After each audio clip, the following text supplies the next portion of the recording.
Well, the UK economy showing mixed signals in simple terms. The UK economy isn't looking like really that self economy as of today. The UK economy is showing what we will be calling real mixed signals. The UK economy is showing what we'll be referring to as a economy that needs the real 911 calls. Like, I don't know how the UK government is not saying or really taking it like really in hand, but it's kind of a scary situation several times. It's looking, it's plunging in some terms. Just to give you by numbers, just by looking at the numbers in the UK economy, might look kind of bizarre. Okay, but look at the 30-year yield. The 30-year yield today is just heading by almost it hit 5.7%. Just for anyone who doesn't know about yields, whenever yield goes high, that means the borrowing cost for the government is getting high. That means the government to borrow on what it spends on, because we have to understand how governments work. The government, this is how they make money, by through taxation, well as through borrowing. The borrowing comes is implemented through bonds, and those bonds come with yields. Whenever you see yields getting high, just on the government needs more money to spend. Like it needs to borrow more money to cater for the spending it does. And with the warfare that's taking place, they're trying to send troops to Ukraine or trying to get itself into the Ukraine zone, keeps the UK economy in a kind of a fear session, like where questions arise. Today, if you look at the consumer spending, people are cutting their set spending costs. People are looking down their spending costs and they are just taking them down in simple terms. They're just like keeping them low as much as they can, just to make sure that they are spending a bit low. And just to understand, just look at the UK numbers, okay? The 10-year yield today almost hit that was almost 4.6%. That's high for the UK economy and how the UK economy is looking like. Try to understand. Yeah, this isn't just like something like we should say like this shows slow growth, okay, in the UK economy.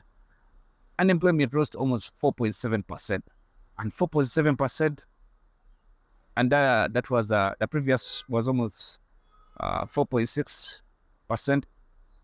0.1 might look low, but that indicates a lot. Productivity today in the UK has lowered. Retailers are closing. Many shops are coming down. Like, it's not something you're gonna come up and say like it's looking in its best way mode. If you try to understand, like you try to understand how these things are looking like. So you should try to understand that.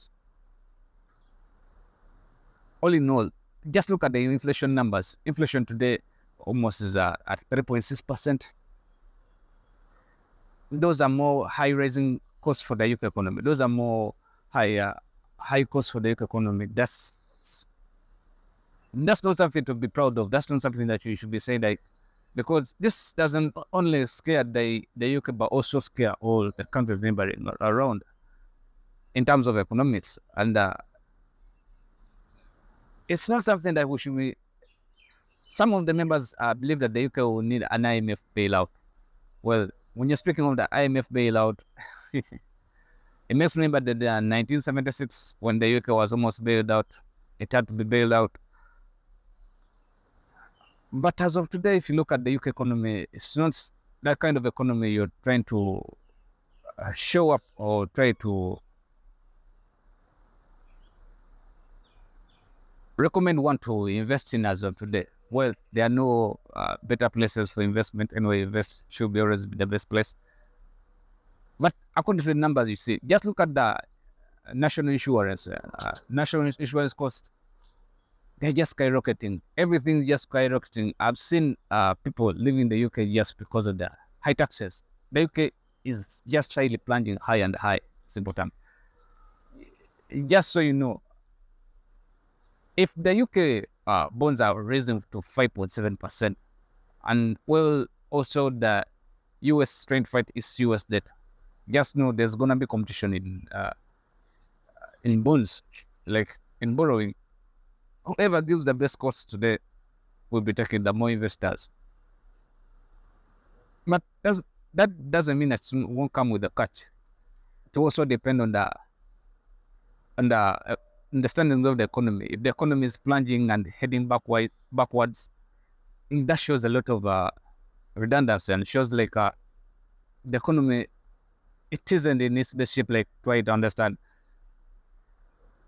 A few leaders believe that the UK economy would very soon need the IMF bailout. As for now, it doesn't show like it does until maybe it's pronounced and say that they did one. But as of today, it's not. And if you look at the unemployment numbers, they said almost 13% of the youth are not under education or under training or under any kind of employment. We should try to understand that 13% to many of us must seem like a small number, be like, there should be something. But the UK economy, most of us grew knowing as the UK economy, one of the greatest economies of all times. But 13% is a big number for the UK, actually. According to the growing population of the UK, that's a big number, actually. It's way big that leaves a lot of questions for someone to be implemented, to almost leave blank spaces, try to understand such questions like, how did we even get here? How did we really reach such kind of colonies in the UK? How did this really come into existence? Like, for many may not try to understand like how this is really happening, but it's really happening in actual sense. It's really not like